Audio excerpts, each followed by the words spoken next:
네, 자, 지금 선물 시장을 제가 한번 좀 짚고 넘어가야 될 것 같습니다. 지금 다우존스는 0.4% 상승하고 있습니다. S&P 500 0.6% 상승하고 있고요.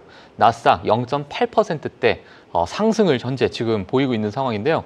크고 작은 기업들도 많이 좀 튀어오르고 있는 모습 속에서 이번에 실적 발표에 대한 기대감도 분명히 있는 것 같고, 그리고 어제도 저희가 약간은 세뇌당하는 시간이었는데 오늘은 더 한 분이 오셨습니다. 한 달 만에 오셨기 때문에 이분이 오시게 되면 거의 마침표를 좀 찍지 않을까, 이렇게 제가 생각이 드는 하루라서 뭐 30분 정도 방송해야 될지도 모르겠지만, 자, 어떤 의견을 좀 가지고 계신지 정말 너무 오래간만에 모십니다. NH투자증권의 한동엽 부장님 모시고 이야기 이어가도록 하겠습니다. 안녕하세요, 부장님. 네, 안녕하십니까. 예, 자, 오래간만에 나오셨습니다. 네, 한 주신 것 같은데 추석 연휴가 길어서 연휴가 길어가지고 거의 뭐 한 달 만에 온 거의 한 달 만에. 네. 근데 그 사이에 물론 이제 시장을 계속 좀 보셔왔고, 너무나도 여기 나오셔서 말씀을 드리고 싶은 게 많았지만은, 네. 지금 최근에 있었던 이 시장, 일부 조정도 있었고, 지금 이제 선물 시장 좀 올라가고 있는데, 앞으로 남아있는 시장, 그리고 최근에 있었던 이런 시장, 약간의 그 분위기 온도차가 조금 변했잖아요. 네. 요거 어떻게 좀 보고 계셨어요? 제가 마지막으로 했던 방송 내용이 FOMC였던 것 같아요. FOMC 이제 결과에 대한 이제 영향력을 미리 좀 말씀을 드리면서 좀 조정이 올 수도 있겠다라는 말씀을 한번 드리고 간 적이 있어요. 그리고 이제 최근에 미중 간의 어떤 갈등이 다시 한번 수면 위로 올라오면서 좀 조정이 나온 상황인데, 결론부터 말씀드리면 결국에는 미중의 갈등은 AI의 패권에 대한 갈등이고, 결국에 전 세계 AI로 인한 지금 생산성의 혁신과 흔히 말하는 산업혁명의 이 과정은 미국과 중국이 정확히 양분해서 가져갈 겁니다. 양분해서 가져간다. 네, 둘 다 AI의 패권을 가져가면서 성장을 해 나갈 거예요. 근데 저는 이제 10월 말부터 이번 주에 세미나하고 다음 주에서 10월 말까지 기간 동안 미국과 중국의 테크 주식들 그리고 우량 주식들을 많이 늘려 나갈 생각을 갖고 있습니다. 근데 언제부터요? 다음 주부터요? 네, 다음 주부터 한 10월 말 그리고 11월까지 해서 미국 주식과 중국의 테크 주식들을 많이 늘려갈 계획을 하고 있어요. 그런 이유가 우선 10월 31일 날 에이펙까지는 한 15일 정도 남았어요. 그러니까 에이펙을 앞두고 굉장히 저는 미국과 중국의 설전이 좀 심할 것 같긴 해요. 물론 만나서는 악수하고 헤어질 것으로 예상이 되지만 그 전까지는 어느 정도 좀 예상치 못한 기싸움들이 좀 있을 수밖에 없지 않을까. 그래서 결국에는 그런 어떤 갈등의 뉴스들이 조정에 좀 빌미를 좀 제공할 수 있을 것 같고, 처음 이제 조정이 좀 의미 있게 좀 나왔었고 하루 동안. 하지만 펀더멘탈은 너무나 좋다. 사실 제가 오늘 그 방송 들어오기 전에도 벤처 캐피탈 업계에 있는 대표님하고 통화를 했었는데 그분의 이제 미국 주식을 제가 운영해드리고 있거든요. 근데 더 늘리자. 10월 말에 에이펙 전후로 해서 미국 주식 진짜 많이 늘려야 될 것 같다. 그렇게 말씀을 하셨어요? 네. 그분 뭐라고 하시던가요? 이제 그런 이유들을 묻죠. 아마 이제 궁금하신 부분들이 같을 겁니다. 근데 제가 한 가지 말씀드렸던 거는, 지금 미국의 애널리스트들도 마찬가지고 우리 같이 한국의 투자자들도 마찬가지고 AI의 리딩 기업들이 과연 이익을 얼마나 낼 수 있을까를 좀처럼 상상하기 어려워하는 것 같아요. 그렇기 때문에 실적 발표에 대한 예측치가 지난 2분기 실적 발표 때 적게는 한 3배에서 많게는 8배까지 틀렸었단 말이죠. 그러니까 지금 예를 들면 쉽게 말하면 이런 거예요. 테슬라의 FSD가 과연 얼마를 벌어낼 것인가. 구글의 제미나이를 필두로 한 LMM 모델이 얼마를 벌어낼 것인가. 또는 메타의 LMM 모델과 그게 하드웨어화되는 이 스마트 글라스가 얼마의 매출과 이익을 낼 것인가. 이거를 앉아서 계산하기 어려운 것 같아요. 그렇기 때문에 실질적으로 이 과정은 계산하기 어렵다라는 거는 그만큼 굉장히 빠르게 산업혁명의 과정이 지금 일어나고 있다는 것을 말해주고 있기도 합니다. 그렇기 때문에 제가 미국의 지금 펀더멘탈이 굉장히 단단하다라는 것은 민간 기업을 필두로 해서 그 투자가 굉장히 크게 일어나고 있고, 그리고 그게 실적으로 반영되고 있는 선순환되는 사이클의 한 가운데 있기 때문에 저는 10월 에이펙 전후로 해서 조정이 좀 있을 수는 있지만, 저는 그 조정은 사야 되는 매수의 기회 구간으로 활용하심이 저는 맞다라고 보고 있습니다. 근데 이제 지금 최근에 뭐라고 얘기할까요? 오픈 AI가 갑작스럽게 이 생태계를 늘려가고 있으니까 우리가 과거에 이제 닷컴 버블을 한번 경험을 했었던 뭐 시장의 참여자분들이나 또는 닷컴 버블을 공부했었던 참여자분들은 지금의 이 오픈 AI의 어떤 행보 자체가 이게 약간의 이제 어떤 버블의 형태로 가는 듯한 느낌이 아닐까라는 이제 의구심이 지금 최근에 좀 나왔는데 이런 부분은 어떻게 생각하세요? 닷컴 버블을 지금과 저는 비교할 수 없다고 먼저 결론부터 말씀을 드리는데요. 예. 닷컴 버블 때에 우리가 이제 인터넷을 필두로 한 뭐 웹 2.0이라고 해야 될까요? 지금 3.0이라고 하니까 인터넷을 필두로 한 여러 가지 가능성들이 제기됐지만 실질적으로 우리가 생활에서 이용했던 거는 뭐 인터넷 전화기, 뭐 그리고 PC 통신 정도였어요. 그리고 뭐 넷스케이프나 이런 데 검색을 해도 뭐 의미 있는 검색 맞아요. 결과를 얻지 못했고요. 그렇기 때문에 그게 다 무료였고요. 전화기도 무료, 인터넷 전화 무료, 넷스케이프 무료. 맞아요. 뭐 기업단에서 사실 여러 뭐 인터넷망을 늘려가고 투자는 하지만 벌어들이는 그에 따른 이익이 적었단 말이죠. 그렇기 때문에 그 당시에는 그 인터넷이라고 하는 기술을 기반으로 만들어낼 수 있는 무형 자산이 굉장히 적었습니다. 그 기대감만을 갖고 주가가 올랐기 때문에 그것은 버블이었다고 우리는 이야기를 하는 것이고 지금은 AI라고 하는 새로운 기술을 갖고 이익으로 바로 지금 귀결을 시키고 있기 때문에 지금은 실체가 있는 산업혁명의 과정이라고 봐야겠죠. 그래서 저는 지금의 어떤 주가 상승은 충분히 일리가 있고 실적을 기반으로 하고 있기 때문에 사실 버블에 대한 논쟁은 저는 좀 부적절하다고 봅니다. 부적절하다. 네, 왜냐하면 실적이 바탕이 돼 있기 때문이죠. 그리고 앞으로 우리가 AI 기술을 갖고 벌어들일 수 있는 이익을 월가 애널리스트조차도 어느 정도를 벌어들일까가 상상을 제대로 못하기 때문에 지금. 그러니까 왜냐하면 이런 거거든요. 좀 쉬운 사례로 말씀드리면 테슬라의 그 FSD 자율주행을 로보택시를 경험한 사람들은 몇 번 타보면 이제는 택시 기사가 있는 우버를 못 타요. 그래요? 사람이 있는 게 불편하거든요. 불편해요. 웨이모 타고 로보택시를 경험한 사람들은 이제는 사람이 있는 유인 자동차를 타기 싫어합니다. 그러니까 저도 이제 어떤 분께서 하와이를 놀러 가거나 광물 놀러 가면 거기 이제 FSD가 가능하니까 한 번도 운전해 본 적이 없다. 뭐 그런 말씀들을 많이 하셨더라고요, 또. 그러니까 처음 타는 입장에서는, 그러니까 많은 애널리스트들도 중국이나 뭐 미국에 가서 그 자율주행들을 경험해 보면은 처음에는 무서워해요. 이게 부딪히지 않을까, 사고 나지 않을까 무서워하는데 3일차, 4일차, 1주일차 되면은 그냥 잡니다. 그래요? 얼마나 차에서 잠이 잘 옵니까? 일정한 진동이 있고 잠이 잘 오잖아요. 근데 그만큼 안정감을 느낀다라는 거죠. 그리고 미국에서는 이미 사람이 그 운전하는 유인 자동차를 오히려 더 불편해하고 있고 실제로 테슬라의 FSD 14 버전을 쓴 사람들은 내가 운전하는 게 더 불안하다고 이야기할 정도입니다. 오히려 훨씬 FS를 많이 활용해 본 사람들은 내가 운전하는 게 더 불안한데? 실적으로 제가 계속해서 강조드리는 거는 사람보다 기계가 훨씬 더 운전을 잘한다를 저는 계속 강조드리고 있는데 그게 정말 저는 맞는 말이라고 보고요. 왜냐하면 사람보다 더 많은 사각지대 그리고 언제나 그 뺏기지 않는 주의력을 갖고 볼 수가 있잖아요. 그것만 자체만 보더라도 인간보다 훨씬 그 높은 수준의 드라이빙을 할 수 있는 거거든요. 그러니까 이런 것들이 과연 얼마를 벌어들일까를 대부분의 사람들은 추정하기가 어려운 거죠. 그래서 저는 이번 실적 발표들도 테크 기업들 위주로 굉장히 잘 나올 거라고 생각을 하고 있고요. 뭐 구글도 마찬가지입니다. 그래서 저는 지금의 과정을 산업혁명의 과정이라고 봐야 되고 그에 대한 뭐 근거 자료들은 제가 뒤에서 뭐 또 보여드리면서 설명드리겠습니다. 그러니까 구글 얘기하시는 저 때문에 말씀해 주신 거죠? 구글 좋아하시잖아요. 뭐 저도 구글 굉장히 좋아하고요. 좋아하고 사실 하이파이브 할 뻔했습니다. 지금 제 업무에서 구글 LLM이 없는 업무 진행을 할 수가 없어요. 맞아요. 네, 할 수가 없습니다. 하기 싫어요, 이제. 할 수가 없는 과정이기 때문에 저는 지금 명확히 AI에 대한 그 스테이지는 계속 온고잉 하게 하고 있고 그 온고잉 하는 과정이 기대감만 있는 게 아니라 실제 우리가 추정하기 어려운, 상상하기 어려운 수익까지도 벌어들이고 있는 과정이다라고 좀 이해를 해야 될 것 같습니다. 알겠습니다. 오늘 사실 저희 부장님께서 준비하신 내용이 있는데 제가 봤을 때 지금 말씀하시는 거 보니까 저 시청자분들도 아마 저랑 똑같은 생각 하실 것 같아요.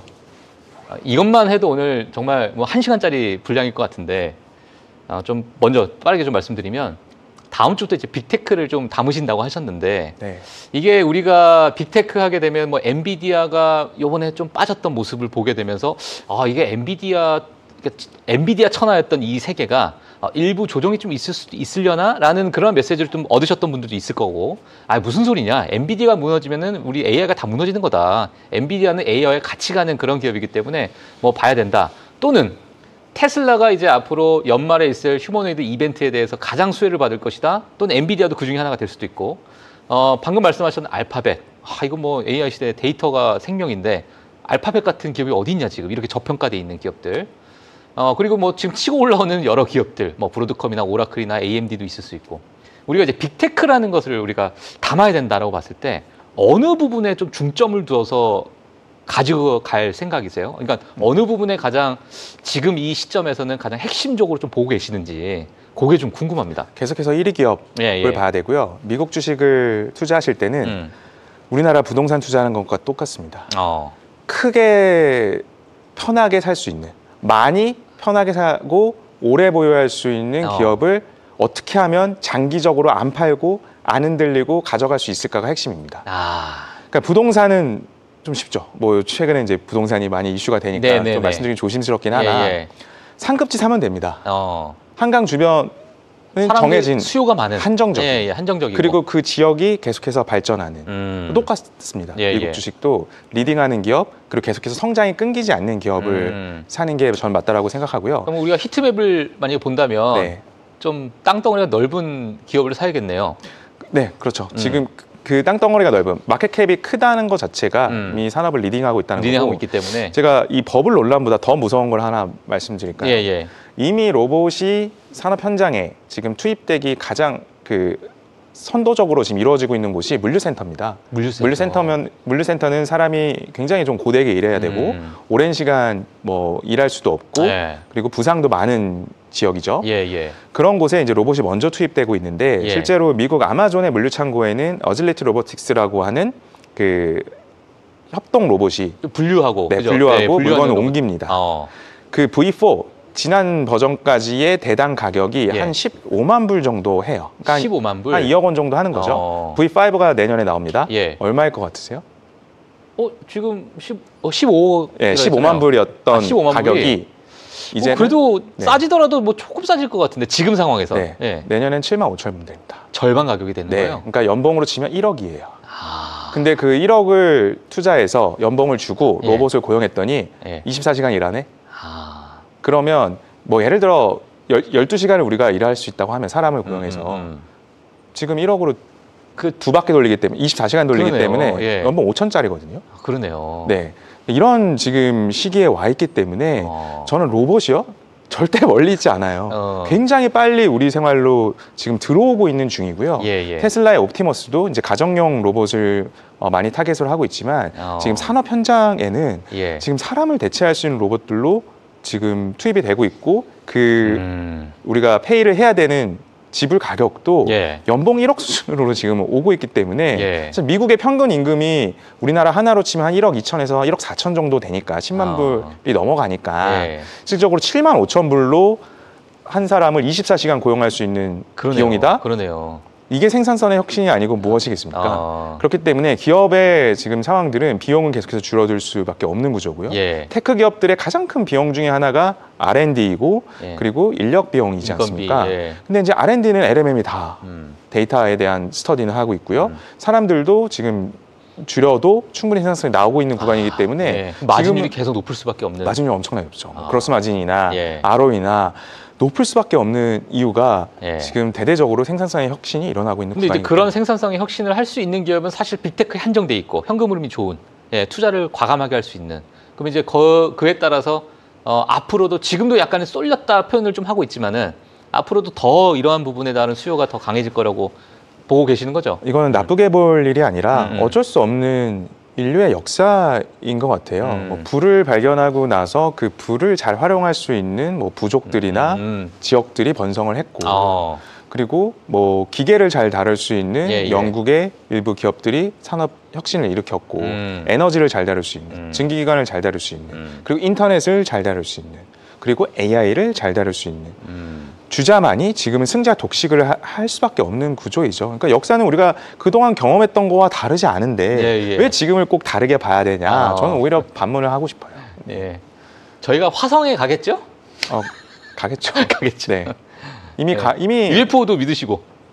UFO는 저는 잘 모르겠습니다. 그래요? 네, 그렇습니다.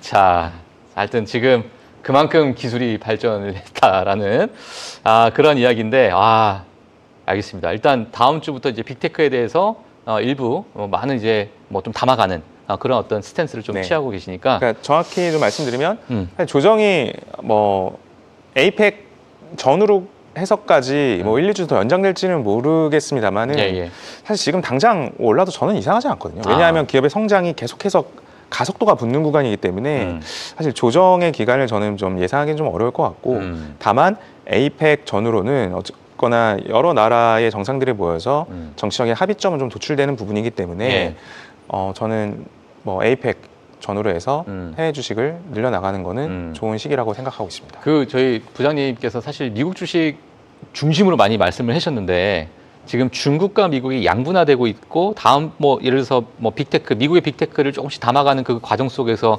중국의 빅테크도 좀 생각을 하고 계세요, 지금? 네. 그러니까 결국에 AI를 잘할 수 있는 나라는 애석하게도 딱 정해져 있습니다. 그냥 미국, 중국, 두 나라? 미국. 그 외에는 없습니다. 없다. 없다고 보는 게 맞아요. 사실 제가 자꾸 부동산 투자를 그러니까 이해하기 쉬우니까 여러 지역에 가서 조그만한 거 막 여러 개 사는 것보다 뭐 특정 지역을 말씀드려서 강남 한 채. 좀 그렇지만 강남은 그냥 한 채. 그냥 내가 살 수 있는 돈이 무한정 있다.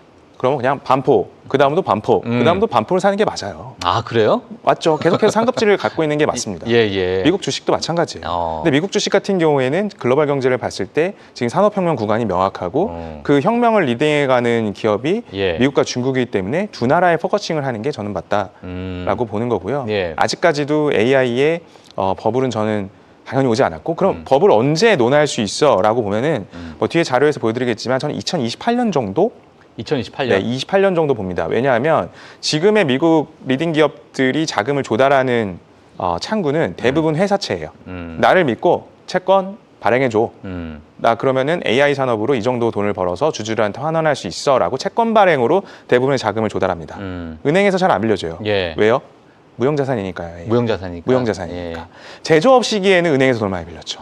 예를 들어서 공장을 담보해서 또는 물건을 담보해서 또는 매출 채권을 담보해서 은행에서 자금을 융통해 줬습니다. 하지만 대부분의 지금 미국 기업들은 회사채로 조달을 하고 있어요. 맞아요. 근데 그 회사채의 그 하이힐드 채권이라고 하죠. 스프레드가 역대 최저치입니다. 그러니까 국채 10년물과의 금리 스프레드 차이가 0.7, 뭐 최저치로 와 있습니다. 최저치로 그 얘기는 그만큼 지금 채권을 발행한 미국 기업들의 상황이 좋다라는 거예요. 그렇죠. 이자를 충분히 낼 수 있고 원금 안 떼일 것 같고 충분히 이익력을 보여주고 있기 때문에 하이힐드 시장이 굉장히 차분한 겁니다. 그거는 미국 아까 말씀하신 리버레이션 데이 4월 달에도 마찬가지였어요. 그렇기 때문에 저는 바이콜을 굉장히 강하게 외칠 수 있었던 거예요. 탐레이도 마찬가지입니다. 하이힐드 시장을 이야기를 해요. 미국 기업이 전혀 훼손이 없는데 이익력이 훼손이 없는데 왜 지금 위기라고 이야기하는 거지? 이해가 가지 않는다. 저도 미국의 기업을 보면은 지금은 왜 버블이라고 이야기하는지 잘 이해가 가지 않습니다. 이해가 가지 않는다. 왜 올라야만 하는지에 대한 이유들을 다시 한번 스터디를 해보는 게 훨씬 중요한 것 같고 미국의 전문가들조차도 AI의 비즈니스가 얼마만큼의 돈을 벌어들일지를 예상하지 못하고 있기 때문에 우리는 이 AI 산업에 대한 그 변혁의 과정을 굉장히 엄중하게 볼 필요가 있는 겁니다. 알겠습니다. 최근에 중국과 미국의 미중 무역 갈등, 관세 100% 얘기가 나왔을 때 조정이 있었습니다. 자, 근데 그 조정이 물론 빌미를 약간 얘기한 것 같긴 하지만 시장 자체가 좀 과열이 돼 있어요. 우리가 예를 들면 과거의 어떤 흐름을 봤을 때 S&P 500 PER이 23배, 24배면은 너무나도 과열되어 있었고 과거에 그런 어떤 23배, 4배 정도가 되면은 일부 소위 얘기하면은 강세장에서 좀 꺾이는 모습이 있었고, 과거 이제 코로나 때도 마찬가지고. 자, 그러면 이 앞으로 지금의 이러한 트렌드가 지금 현재도 지금 23배 정도가 되고 있는 상황으로 제가 알고 있는데 과연 이게 어느 정도로 계속 유지가 될 것인가 또는 오히려 저는 개인적으로 저는 이 깨고 넘어갈 거라고 저는 생각하거든요. 개인적으로 저는 그렇게 보고 있는데 또 부장님 또 어떻게 보시는지 궁금해서 지금의 이 과거의 어떤 잣대로 보고 있는 요 밸류에이션 측면 이거 어떻게 봐야 될까요, 저희가? 지금 이렇게 한번 말씀드려 볼게요. 지금 기업의 이익을 벌어들이는 속도가 예. 과거랑 똑같나요? 다르죠. 다르죠. 네. 지금 AI를 무기로 해서 테크 기업들이 벌어들이고 있는 이익의 속도는 아까 말씀드린 대로 전문가도 자체도 다르고. 네, 예상하지 못할 정도로 벌어들이고 있습니다. 그러니까 지금 미국 전체적으로 뭐 스타게이트 프로젝트는 뭐 당연하거니와 뭐 인생을 걸고 지금 테크 기업들이 AI 투자를 하고 있는 거거든요. 예. 벌 수 있을 것 같으니까요. 근데 제가 버블이 만약에 올 수 있다고 하는 2028년은 뭐냐면 그 회사채의 만기가 2028년, 27년에 많이 몰려 있습니다. 그러니까 지금 AI 투자를 하기 위해서 회사채를 많이 발행해서 캐펙스 투자를 많이 늘렸는데 네. 28년에 뭔가 회수하는 양이 적어서 그 회사채 많이 찍어낸 투자한 것들을 갚지 못하는 상황이나 수익성이 떨어지는 구간이 온다면 그때는 좀 버블 논쟁이 정당화될 수 있겠죠. 핵심은 감익입니다. 기업이 감익되고 있는 상황이냐 아니면 기업의 이익이 증액되고 있는 상황이냐 그럼 그 증액되는 기울기는 얼마나 가파른가 지금 굉장히 가파 그러니까 성장률 성장률이라고 봐야겠네요. 연평균 성장률이나 이런 것들. 네. 그러니까 테슬라 같은 경우에도 최근에 뭐 모델 Y 이제 스탠다드 버전이 이제 나왔지만 더 저렴한 버전이 나올 거예요. 언박싱, 그러니까 마치 뭔가 하나하나 차곡차곡 블록을 만들듯이 하는 과정을 통해서 상해 공장에서 더 저렴한 전기차를 준비하고 있습니다. 이미 뭐 테스트도 거의 마무리되는 국면이에요. 생산성은 계속 좋아지고 있죠. 비용은 코스트는 떨어지고 있습니다. 이게 생산의 혁신 그리고 산업혁명이라고 부르지 않으면 뭐라고 부를 수 있을까요? 저는 이렇게 좀 반문을 하고 싶고요. 이 차트를 한번 같이 볼까요? 아마 많이 보셨을 만한 차트입니다. 흰색 선이 토털 잡 오프닝이에요. 챗 GPT가 릴리즈 된 이후부터 계속해서 미국의 신규 일자리, 잡 오프닝은 줄어들고 있어요. 쭉쭉쭉쭉 줄어듭니다. 그러네요. 네. 근데 S&P 500의 주가는 오르죠. 저 얘기는 실적을 기반으로 올랐으니까 이익은 좋아지고 있어요. 뭐예요 이게? 사람을 덜 쓰고도 2명 쓸 거, 3명 쓸 거, 1명 쓰고도 이익이 더 많이 나온다는 이야기예요. 생산성의 혁신이 일어나고 있다라는 거고요. 이 차트도 한번 볼까요? 노동 수요는 2023년부터 25년까지 거의 플랫합니다. 거의 4개년 동안 미국의 노동 수요는 사람 그렇게 많이 안 필요해라고 이야기를 하고 있어요. 근데 코어 GDP 오르는 거 보세요. 민간 소비와 투자를 통해서 코어 GDP는 8% 증가했습니다. 이 얘기는 앞선 차트와 똑같죠. 함의하는 점이. 그러네요. 사람이 덜 써도 성장률이라는 것 자체를 성장이 더 나와.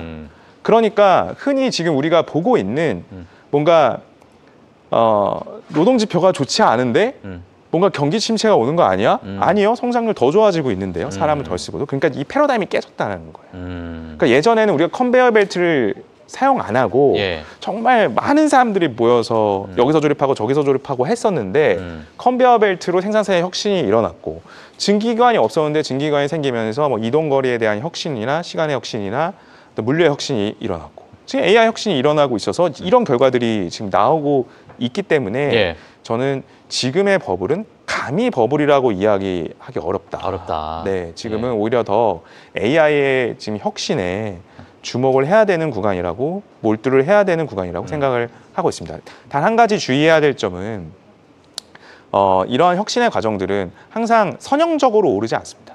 근데 범피하게 올라요. 올랐다 내렸다 이런 뭐 지난 금요일 같은 가열되면 좀 우려가 그 정도 나오고요. 그럴 때 항상 레버리지를 쓰시는 거는 이럴 때 굉장히 좀 위험하죠. 그래서 AMD 숏 ETF 같은 경우는 상장 폐지거든요. 왜냐하면 하루에 30% 올랐으니까 3배 ETF는 제로예요. 그러네요. 그 상장 폐지입니다. 그렇기 때문에 저는 레버리지를 사용하는 건 절대적으로 지양해야 하고 지금 미국의 AI를 리딩하는 기업에 정말 본주를 차곡차곡 포트폴리오 담아가는 게 그리고 하실 수 있다면 결국에 AI는 미국만 독식하는 게 아니라 미국과 중국 결국에 무역 분쟁의 관세의 시발점은 AI 때문이에요. AI 때문이죠. AI를 가지려고 관세를 매기는 거거든요. 그렇기 때문에 미국의 한 비중이 70% 그리고 중국의 또 AI를 리딩하는 기업의 또 한 30% 정도 이렇게 배분하는 게 저는 굉장히 좋다라고 황금 비율이라고 생각을 하고 있고 앞서 말씀드린 걸 다시 반복드리자면 전 지금의 상황을 지켜보고 에이펙 이전에 여러 가지 또 수면 위로 나올 수 있는 그 미중 간의 논쟁들이 있기 때문에 에이펙 전후로 해서 26년을 먼저 준비하는 게 저는 아주 좋은 골든타임이 될 것 같다고 보고 있습니다. 이번 10월 달 자체가 정말 에이펙 자체가 뭐 우리나라에서 열리기도 하지만은 2026년을 대비하는 입장에서 엄청난 메시지가 많이 나오겠네요. 그 안에서. 맞습니다. 그러니까 지금 관세 어떤 정책에 대한 글로벌 충격 이후에 뭐 처음으로 다 같이 모이는 거 아닌가요? 네, 그렇기 때문에 굉장히 좀 중요한 의미를 갖고 있고, 그래서 저는 이제 금요일 날 나왔던 트럼프의 메시지가 가볍게 받아들이면 안 되는 것 같아요. 그 트루스 소셜에 올렸을 때 일정 부분 고통이 있을 거라고 이야기를 했거든요. 그러니까 에이펙 전까지는 신나게 싸워도 돼요. 만나서 해결하면 되잖아요. 실무진 논의하면 되고. 그래서 그런 뉴스들이 나올 수도 있는 가능성이 있기 때문에 에이펙 이전에는 좀 조심할 필요가 있는 것 같고. 어제도 뭐 식용유 안 산다 그래가지고 시총에 뭐 우리나라 치면 600조 원이 날라갔거든요. 마지막에 식용유 때문에. 어이가 없었습니다.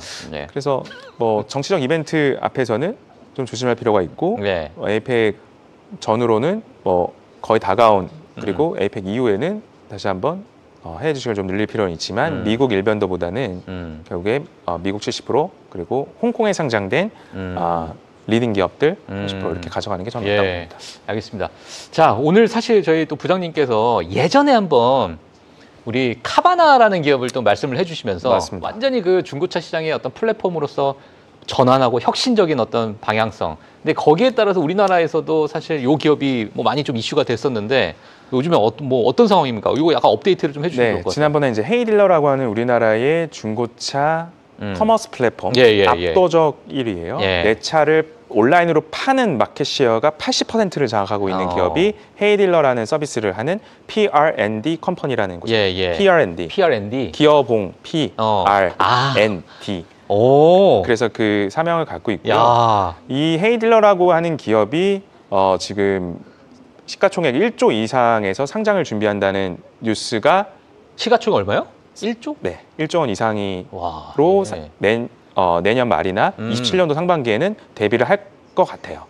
그래요? 증권사의 그 IPO를 위한 제안서들을 발송을 할 것이라고 좀 보여지고 있고요. 근데 왼쪽에 보이는 차트가 카바나인데 카바나가 한 2년 사이에 100배 올랐어요. 제가 예전에 카바나와 헤이딜러를 말씀드리면서 헤이딜러가 우리나라에서 굉장히 주목받는 신규 상장 종목이 될 것이다라고 좀 말씀을 드렸는데 그만큼 이 중고차 시장이 우리나라 커머스에서 가장 큰 게 이제 의류 시장이고요. 자동차 시장. 그 다음으로 큰 게 이제 자동차 시장입니다. 그렇기 때문에 우리나라에서 이제 쿠팡 이후에 뭔가 이 유통 과정을 비대면화하고 온라인화하고 플랫폼화하는데 굉장히 임팩트를 줄 수 있는 회사가 저는 P&D 컴퍼니 헤이딜러라고 하는 그 서비스를 하는 기업이기 때문에 저는 비상장 시장에서 굉장히 주목을 해야 되는 기업으로 보고 있고요. 그에 대한 성장성이 폭발적일 것이다라고 볼 수 있는 프록시를 미국의 카바나라고 하는 기업이 보여주고 있기 때문에 저는 이 헤이딜러의 이 상장 추진 소식이 굉장히 주목할 만합니다. 알겠습니다. 자, 그래서 거의 압도적인 점유율을 지금 차지하고 있으니까 이런 부분에 대해서도 좀 관심 있으신 분들은 또 체크를 해보시면 어떨까 뭐 이런 생각이 듭니다. 사실 저희가 지금 미국 증시에 대해서 뭐 한두 가지 이야기할 것이 아니라 너무 많은 이야기들을 좀 해봐야 되고 또 FOMC도 여전히 좀 남아있는 상황 속에서 저희가 이제 지속적으로 10월 달에 또 한동훈 부장님과 함께 수요일마다 이러한 어떤 관점, 인사이트, 또 다음 주가 되면 또 어떤 일들이 또 있을지 그런 부분을 또 하나하나 세밀하게 좀 짚어보는 시간 가져보도록 하겠고요. 자, 오늘 NH투자증권의 한동훈 부장님을 여기서 보내드리도록 하겠고 다음 주에 또 찾아뵙도록 하겠습니다. 감사합니다. 감사합니다. 네.